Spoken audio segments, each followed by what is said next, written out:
ಅಪಪ್ರಚಾರಕ್ಕೆ ವಿದೇಶದಿಂದ ಹಣ ಬಂದಿದೆ. ತನಿಖೆಗೆ ಮನವಿ ಮಾಡಿ ಗೃಹ ಸಚಿವ ಅಮಿತ್ ಶಾಗೆ ಪತ್ರ ಬರೆದಿದ್ದೀನಿ ಅಂತ ಸಂಸದ ಕೋಟಾ ಶ್ರೀನಿವಾಸ್ ಪೂಜಾರಿ ಸ್ಫೋಟಕ ಹೇಳಿಕೆ ನೀಡಿದ್ದಾರೆ. ದೇವಸ್ಥಾನದ ಪಾವಿತ್ರತೆಯನ್ನ ಉಳಿಸೋದಕ್ಕೆ ಗೃಹ ಸಚಿವರಿಗೆ ಪತ್ರ ಬರೆದಿದ್ದೀನಿ. ವಿದೇಶದಿಂದ ಹಣ ಬಂದಿದೆ. ಇಲ್ಲಿ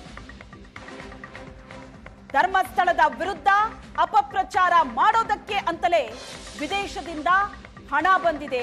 ತನಿಖೆ ಆಗಬೇಕು ಅಂತ ಗೃಹ ಸಚಿವ ಅಮಿತ್ ಶಾಗೆ ಪತ್ರದ ಮುಖಾಂತರ ಮನವಿ ಮಾಡಿದ್ದೀನಿ ಅಂತ ಕೋಟಾ ಶ್ರೀನಿವಾಸ್ ಪೂಜಾರಿ ಸ್ಫೋಟಕ ಹೇಳಿಕೆ ಕೊಟ್ಟಿದ್ದಾರೆ.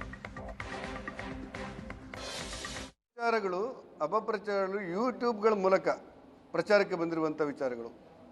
ಆ ದೇವಸ್ಥಾನದ ಬಗ್ಗೆ ಒಂದಷ್ಟು ಲಘುವಾಗಿ ಮಾತನಾಡುವಂಥದ್ದು, ಆ ದೇವಸ್ಥಾನದ ಬಗ್ಗೆ ಅಗೌರವವಾಗಿ ನಡೆದುಕೊಳ್ಳುವಂಥದ್ದು, ಈ ಎಲ್ಲ ವಿದ್ಯಮಾನಗಳ ಹಿನ್ನೆಲೆಯಲ್ಲಿ ಯೂಟ್ಯೂಬರ್ಗಳು ಕೆಲವು ಸಮಸ್ಯೆಗಳನ್ನು ಸೃಷ್ಟಿ ಮಾಡಿದ್ದಾರೆ ಅನ್ನುವಂಥ ಭಕ್ತಾದಿಗಳ ಭಾವನೆಗಳಿಗೆ ಗೌರವ ಕೊಟ್ಟು ನನ್ನ ಪತ್ರ ಗ್ರಾಮಂತ್ರಿಗೆ ನಾನು ಬರೆದಿದ್ದೆ. ಕೇವಲ ಯೂಟ್ಯೂಬ್ ಮಾತ್ರ ಅಥವಾ ಕೆಲವೊಂದಿಷ್ಟು ಸಂಘ ಸಂಸ್ಥೆಗಳು ಕೂಡ ಇದೆ? ಅಲ್ಲ, ನಾನು ಹೇಳ್ತಾ ಇರೋದು ಯಾವುದೇ ವ್ಯಕ್ತಿಗಳ ವಿಚಾರದಲ್ಲಿ ನಾನು ಹೇಳಿಲ್ಲ.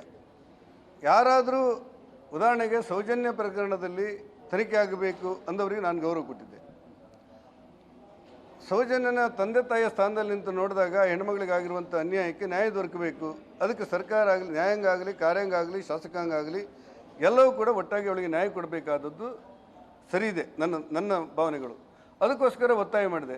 ಒಬ್ಬ ಅನಾಮಿಕ, ಅಪರಿಚಿತ, ಅನಾಮಧೇಯ, ಭೀಮ ಅನ್ನೋರಿದ್ನಲ್ಲ, ಅವನು ಮಾಧ್ಯಮಗಳಲ್ಲಿ ಬಂದಂಥ ಸುದ್ದಿ ಆಧಾರದಲ್ಲಿ ತನ್ನನ್ನು ಯಾರೋ ಕಳಿಸಿದ್ದಾರೆ ತಲೆಬಿಡಿ ಕೊಟ್ಟು ಅಂತ ಹೇಳಿದ್ದಾನೆ ಅನ್ನುವಂಥದ್ದು ಅತ್ಯಂತ ಆತಂಕಕ್ಕೀಡು ಮಾಡಿದೆ.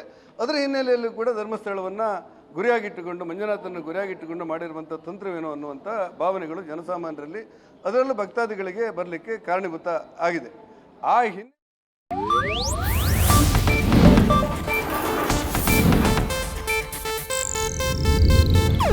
ಇದು ಏಷ್ಯಾನೆಟ್ ನ್ಯೂಸ್ ನೆಟ್ವರ್ಕ್ ಪ್ರಸ್ತುತಿ.